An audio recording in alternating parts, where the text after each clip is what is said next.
Marea, almacén de marcas, Zoe, Inside, This Week, Oasian, Hijos del Rey, para vos y para él. El mejor estilo informal. Además, acompaña el tuyo con los más variados accesorios y los mejores calzados urbanos. Marea Almacén de Marcas, San Martín 611. Ingresá en nuestras redes sociales. Paraná Marea. Vamos a hablar ahora con Juan Manuel Alfaro, es profesor, creo, de lengua, literatura, de latín. Sé que estudió latín, lo que se estudia cuando uno estudia letras. Juan Manuel, ¿cómo estás? Nano López te saluda desde Vorterix, Paraná. ¿Qué tal? Buenas tardes, un gusto. Sí, eso de profesor de latín es un exceso, ¿no? No, no decía porque, a ver, cuando vos estudiaste claro. filosofía, letras y latín. latín, Lengua y literatura. Ajá, lengua y literatura. Pero la carrera en realidad en esa época se llamaba castellano, Ajá, literatura y latín. Ahí está. ¿Y de latín qué aprendiste? ¿Qué se aprende? Y bueno, se aprende fundamentalmente la estructura de la lengua, ¿no? Que sirve fundamentalmente para la gramática, para comprender la gramática española, porque el español, como el francés, como el portugués, son lenguas romances, es decir, como que vienen del latín, o sea que es muy interesante en su aprendizaje. También estudiamos algo de griego, pero en realidad yo de griego recuerdo muy poco. Y latín, bueno, sirve para para comprender a los clásicos y para comprender mejor nuestra lengua, sí. Pero vos no te lees un qué sé yo, un libro en latín. No. El Papa te habla en latín y no le entendés al Papa lo que te dice. No, seguro que no. Claro, porque yo siempre tuve esa duda de que si el que aprendía latín, a hablar latín y se podía comunicar con... No sé quién habla latín hoy. Es como... Sí, en realidad el latín es una lengua, son de las lenguas muertas, digamos, son lenguas que no se hablan, es decir, bueno, se mantiene, en el caso del Vaticano, la mantiene para determinados documentos, porque fíjate que ni siquiera las misas se dan en latín. Desde uno de los concilios se empezaron a dar las lenguas, las misas en las lenguas locales, digamos, ¿no? Entonces, el latín, bueno, lo conserva el Vaticano para los documentos, las encíclicas creo que las escribe originalmente en latín, y después, en determinadas misas solemnes se dan en latín, pero nada más que eso, ¿no? Sí. No es una lengua que se hable, es lo mismo que el antiguo griego, no se habla. El griego que se habla en la actualidad tiene poco que ver con el griego clásico, digamos, ¿no? El griego antiguo. Por eso se llaman lenguas muertas, claro, que no se hablan. Pero sí se usan algunas cosas del latín, por ejemplo, ad hoc, ad honorem, esas cosas sí se usan. Han quedado giros, expresiones en latín, qué sé yo, referéndum, claro, memorandum, todas son palabras latinas, pero in situ, pero son expresiones más que nada. Pero nuestra lengua proviene del latín. Y vos cuando decís lenguas en romance, ¿es romance porque son lindas o romance por qué? No, porque vienen, digamos, del antiguo imperio romano, de Roma vendría de ser latín. Por eso son las lenguas romances, que tienen un tronco común, el castellano o español, el portugués, el francés, el italiano, el rumano. Son lenguas que son muy semejantes, porque todas tienen el tronco común que era del antiguo latín. Es decir, cuando existió el imperio romano, el imperio romano impuso su lengua, claro, donde iba, en los lugares que iba dominando. Y ahí se iba mezclando naturalmente, es decir, había lo que se llamaba el latín vulgar, que era el que hablaba más bien el vulgar, pero no en sentido peyorativo, es el vulgar el que hablaba la gente común, del pueblo, exacto, del público del pueblo, y de ahí, de ese latín, fueron derivándose, y en las distintas zonas, los distintos territorios, tuvo evoluciones diferentes, por eso son distintos el portugués del español, pero son comunes, tienen muchas cosas muy parecidas, o el italiano, por eso claro, le resulta fácil a un italiano aprender el español, o al español aprender el italiano, o el portugués. Si a uno le hablan muy despacio, muy lentamente esa lengua, o si uno la lee, puede aprender, aunque no conozca el idioma, puede reconocer una serie de palabras, digamos, o expresiones. Pasa lo mismo con el francés, digamos, porque yo por ahí pongo TV5 en el cable y me quedo mirando francés, no entiendo una goma, pero me gusta. Claro. Sí, por ahí por le casás alguna... Por supuesto que no entendemos, pero sí también pasa lo mismo con el francés. El francés también viene de esta lengua, el rumano también. Pero ¿Y lógicamente el alemán? No, el alemán no. No, el alemán no tiene nada que ver, ni el alemán ni el inglés. Digo porque Krawatem es corbata, y lo entiendo en alemán. Claro, por ahí hay palabras que pueden tener algún parecido, qué sé yo, lo mismo que pasa con padre, que sé yo, padre, father en inglés, o pater era en latín, y de ahí viene, ¿no? De pater para nosotros, de pater en latín, y después deriva en padre. ¿Y el castellano es el idioma más difícil de aprender? Dejemos el chino, el mandarín obviamente, pero de lo que nosotros más o menos conocemos entre el inglés y el castellano, porque se dice que es más fácil para nosotros aprender inglés que para el que habla inglés aprender castellano.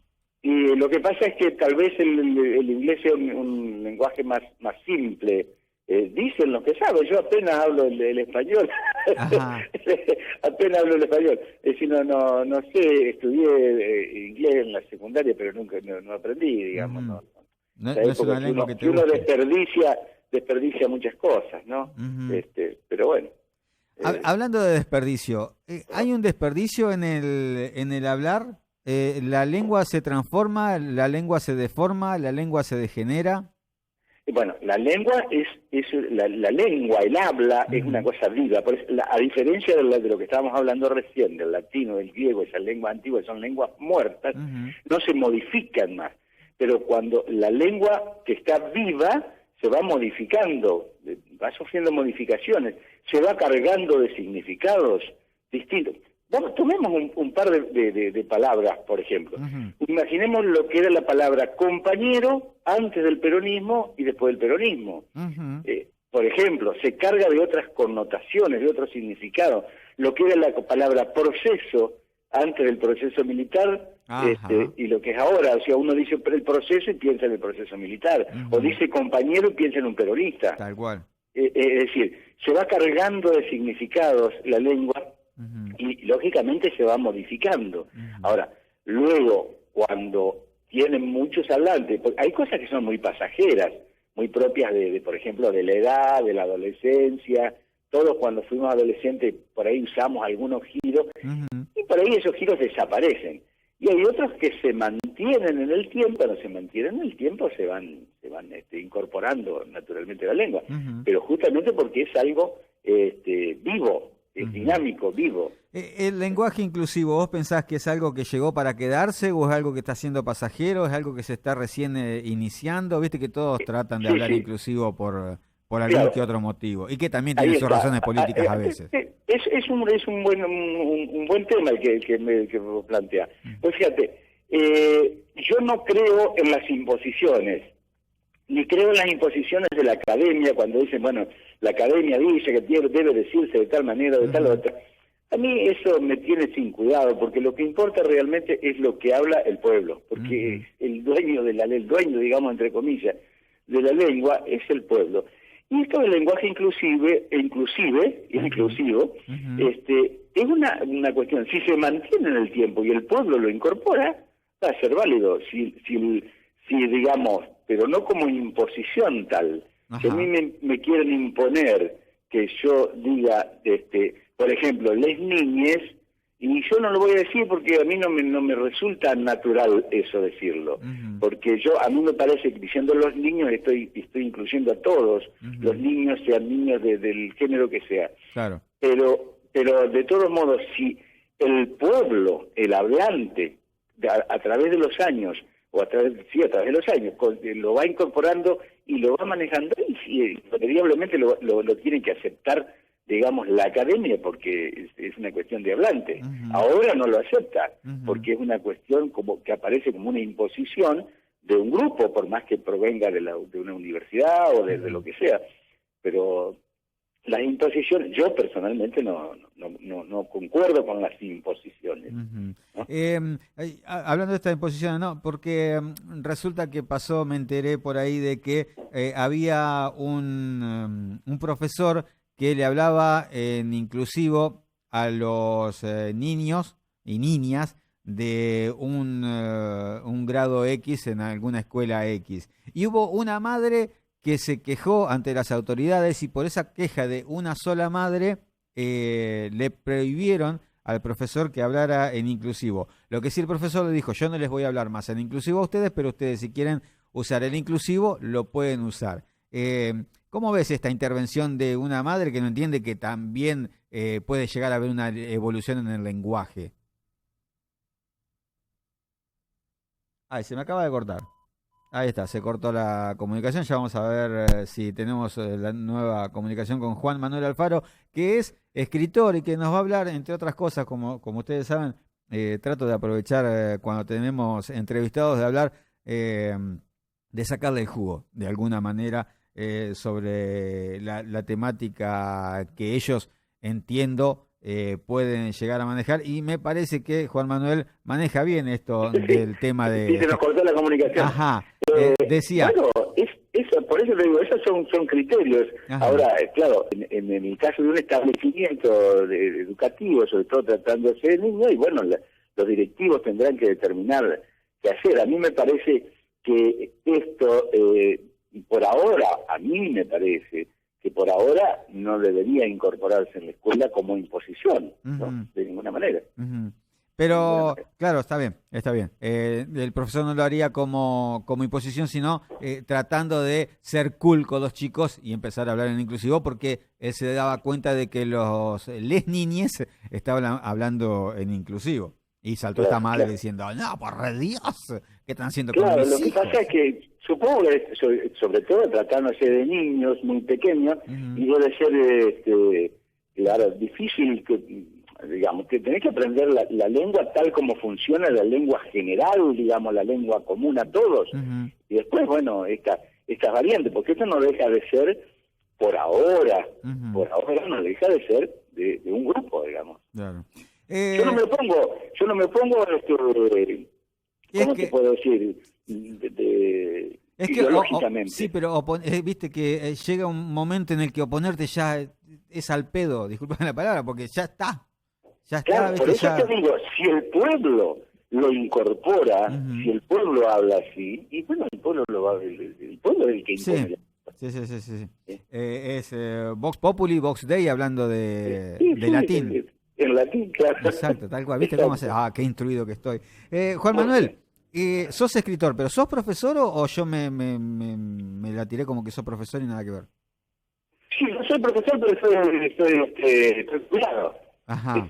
Ejercí la docente en todo tiempo. Mi mayor trabajo en el campo de la literatura ha sido la escritura. Es decir, he publicado unos cuantos libros, de poemas, de cuentos, de trabajos de investigación sobre otros autores, sobre todo de divulgación de autores entrerrianos, que es el tema donde más me he detenido, digamos.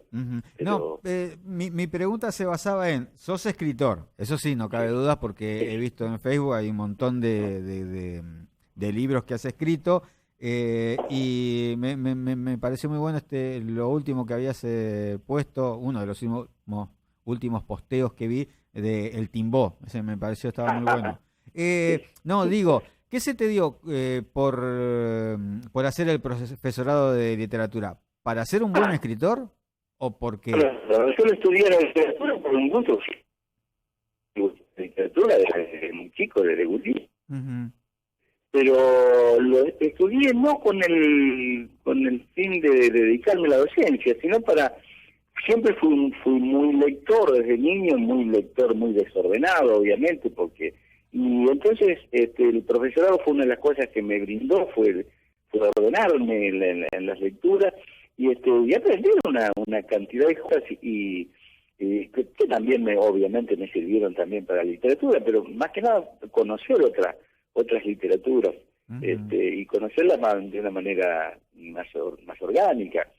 Y al final me sirvió para defenderme la vida. Yo trabajaba en un banco, en el Banco Municipal, y cuando cierra el Banco Municipal, yo tenía 40 años y quedé como muchos compañeros, quedamos fuera sin trabajo, y a los 40 años, en un momento difícil, como hemos tenido tanto, por suerte tenía el título de profesor y pude dedicarme a la docencia. Es decir, que siempre es un arma. Sí, es una cosa que lo conversaba por ahí con mis alumnos. Yo decía, yo no pensaba dedicarme a la docencia, pero bueno, vieron lo que es tener un arma X, ¿no? En el caso de un título, y sí, no lo voy a usar porque yo voy a ser bancario. ¿Por qué me voy a...? Estoy bien en el banco, estoy trabajando bien, estoy haciendo una carrera, no me van a... la única manera que me pueden echar de un banco, yo le decía a los chicos, es si yo robo, yo voy a robar porque no estoy dentro de eso, así que voy a trabajar de bancario y me voy a jubilar de bancario, y mientras tanto voy a desarrollar mi tarea y todo tranquilamente. Pero bueno, no pensaba en los avatares del país, y en el momento se cierra el banco, chao. Y ahí, bueno, el título vino a significar una cosa muy importante, porque a los 40 años, sin tener un oficio, porque un bancario no te da ningún oficio, hubiera quedado bastante difícil, ¿no?, trabajar en la calle. Y bueno, al otro día de que se cierra el banco, yo estaba dando clases, así que me sirvió para eso, y me sirvió luego para también jubilarme. Para poder jubilar. ¿Y cuándo empezaste a escribir? ¿Ya trabajabas en el banco cuando empezaste a escribir, a editar? Estuve muy chico. Empecé a escribir hace 50 años, cuando era un pibe. Hoy tengo 64. Y empecé a escribir cuando estaba en el primer año de la secundaria, cuando terminé el primer año, 14 años. Y hace 50 años exactamente y publiqué mi primer... 23, 24 años. Ahí publiqué mi primer libro, y bueno, y de ahí he seguido en la tarea siempre. Te voy a pedir, Juan Manuel, te voy a pedir que te muevas a donde estabas hace unos 10 minutos, porque es como que se está tendiendo a querer cortar la comunicación. Sin embargo, estaba en el mismo lugar, pero bueno, me muevo a otro, veremos más. Ahí está. Ahí estoy. Quédate ahí. Bárbaro. Ahí está. Bárbaro. No, digo, decías, ¿cuándo fue la primera vez que editaste tu primer libro? Y en el primer libro lo publiqué en el año 79. 1979. Bien. Y bueno, y desde ahí he publicado, no sé cuántos, como 15 o más, no sé cuántos. Bueno, y ahora vas a hacer la presentación de tu último, que es Ciudad Jacarandá. No es mi último libro, no, pero es un libro que publiqué el año pasado, que es un libro referido íntegramente a Paraná. En el que yo he procurado una mirada distinta, digamos, porque hay una cuestión que tal vez coincidas conmigo, en que uno las cosas, de verlas, constantemente deja de verlas. Es decir, lo que se torna, lo visible se torna invisible. Lo miramos, ¿no? Una cosa así. Y o sea, es un poco la idea de fui tomando distintos lugares, distintos monumentos, distintos espacios de Paraná, y tratando de darle una unarlos como si los viera por primera vez, y me acompañaron unos cuantos artistas amigos, pintores, dibujantes, fotógrafos, y ilustrándolo. O sea que cada texto, cada poema está ilustrado por un artista. Salvo la pareja de Concepción del Uruguay, Concordia, que son dos amigos que también quisieron formar parte de este proyecto y sumaron sus trabajos. Y si no, gente de acá, muy queridos amigos, muy grandes artistas. Te digo que se está entrecortando nuevamente, viste, esto de las comunicaciones, muchas antenas, pero las comunicaciones siguen estando medio mal. Pero te quería decir, a través de este Ciudad Jacarandá se puede decir que si alguien abre el libro, descubre Paraná, ve Paraná, ¿es lo que intentaste hacer con este libro? Sin pintura se va del Paraná. Es decir, es un recorrido por distintas cosas de distintos espacios de Paraná, empieza con un texto que es una visión más o menos general de Paraná, y después cada texto son de distintos lugares, por ejemplo el puerto, o Bajada Grande, o los monumentos, el Yaguareté, la Flecha, el monumento Urquiza, la Venus de Amanda. Ajá. Fíjate, por eso te digo un caso que la idea es mirar de otra manera también. Tomemos el caso emblemático de la Venus. La Venus que existió en el parque, en el Rosedal, sí, fue robada en su momento, que era la Venus, una reproducción de la Venus de Cánova, y después la artista paranaense Amanda Mayor hizo, cuando la robaron, no se pudo encontrar más, hizo una réplica de la réplica. Y en su momento la criticaba, alguna gente la criticaba porque no la veía exactamente igual como la otra, y entonces yo parto justamente de eso, de esa idea de que a esta le tocó ser la otra. Es un poco una cuestión ahí de identidad. Sí. Y entonces a través de eso yo llevo a una idea de la memoria, porque también fue desaparecida esta, fue negada, la que robaron fue secuestrada, digámoslo entre comillas, y no apareció más, es una desaparecida más. Y esta que está es también un cierto modo un monumento a esa memoria, en el que tenemos que tener presente que la que estaba, la robaron, nos robaron parte de nuestro patrimonio artístico, y esta le tiene que cumplir el... Bueno, se acaba de cortar de nuevo. Ahí estamos hablando con Juan Manuel Alfaro ya de lo que es no su último, sino el del año pasado, Ciudad Jacarandá, se llama, que describe un poco Paraná a través de los textos, y estos textos, decía también, están ilustrados por ciertos amigos que quisieron participar de alguna forma en esta obra literaria que está presentando Juan Manuel Alfaro. Lo va a hacer el día jueves. Este jueves, hoy estamos a... ¿Qué estamos hoy? Martes, pero ¿qué fecha?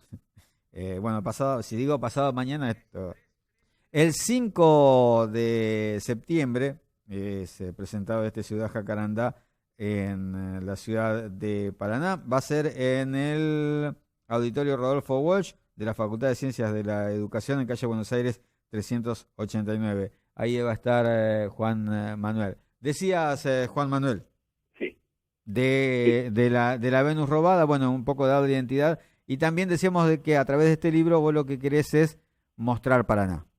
Sí, mostrar Paraná cosas con ciertas curiosidades también que tienen que ver con la historia, con cosas que por ahí vemos o que no directamente que no conocemos.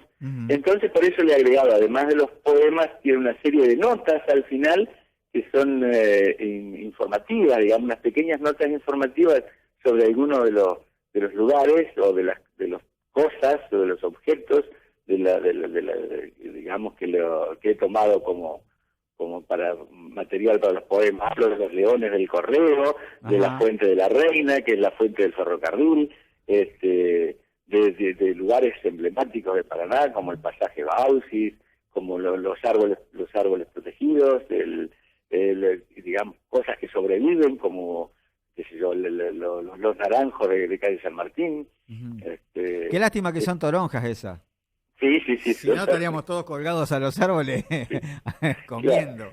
Claro. Y eso también tiene toda una cuestión, eso de las naranjas ahí, es interesante. Hasta el cementerio está presente también en el libro, porque también la muerte también forma parte de la vida, y digamos como patrimonio es importante eso. Algunas plazas, las plazas, en fin, distintos lugares y gentes de Paraná como para... bueno, yo creo que he hecho un modesto aporte a que miremos, al menos, a que la miremos a Paraná con otra manera. Bueno, contanos entonces cómo va a ser la presentación, de qué va a constar, que va a ser ahí. La presentación va a ser el próximo jueves a las 19:30 ahí en el auditorio Rodolfo Walsh de la facultad, ahí en calle Buenos Aires, enfrente de la Plaza Alvear. Que también, dicho sea de paso, está presente la Plaza Alvear en un poema. Y bueno, yo voy a hacer una referencia, voy a contar algunas cosas acerca del libro, voy a leer textos y vamos a proyectar las imágenes que están en el libro. Bien. Que son realmente muy bellas, acuarelas de Ana Paiva, fotografía de Gerardo Folla y de Juan Martín Arcieri, de Gustavo Bacaluso, hay pinturas de Elvi Bouvier, dibujo de Luis Urbán, y seguro que me voy a olvidar de algunos más, pero hermosas ilustraciones tiene el libro que, bueno, si no gustan mis textos, por lo menos las ilustraciones van a estar. Hay alguna foto de Enrique Suárez, una foto de Soledad Tesores, hermosa foto, una foto de Victoria Bacaluso, un dibujo del querido y recordado Héctor Nani. Así que, bueno, es entrada libre y gratuita y esperamos pasar un momento agradable. ¿Va a estar a la venta el libro? ¿Va a estar a la venta? Sí, va a estar a la venta. ¿Precio del libro? Sí, el libro, en librería lo están vendiendo de 350 pesos, pero ahí tal vez lo vamos a poner un poquito más barato. Dale, bueno, entonces...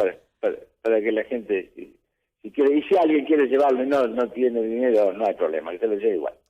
Juan Manuel, muchísimas gracias por habernos permitido esta comunicación, que sea con todos los éxitos la presentación, la redundancia del libro, y que tengas todos los éxitos. Bueno, muchas gracias, ha sido un gusto. Un abrazo grande. Muchas gracias. Ahí está Juan Manuel Alfaro, escritor que el día jueves 5 entonces presenta su ciudad Jacarandá, que habla de la ciudad en la que estamos viviendo nosotros, Paraná, la capital de la provincia de Entre Ríos.